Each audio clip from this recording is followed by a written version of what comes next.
Mga kapatid, ang tunay na Tomasino ay hindi tahimik sa harap ng paniniil. Ang pananahimik ay hindi kababaang loob. Ito'y pagkonsinti sa kasinungalingan. Kapag ang red tagging ay pinalampas, binubura natin ang dangal ng unibersidad na tagapagtanggol ng katotohanan. Hindi kailanman magiging ligtas ang campus kung ang mga estudyante ay tinitingnan bilang kalaban.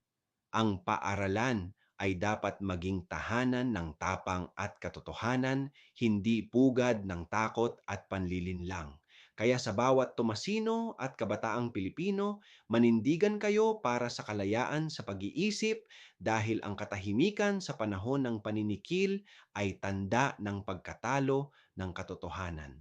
Ako si Padre Jesse Galilea, may pusong Pinoy, kasama mo sa pananalig at pakikibakang panlipunan. Hanggang sa muli mga kapatid.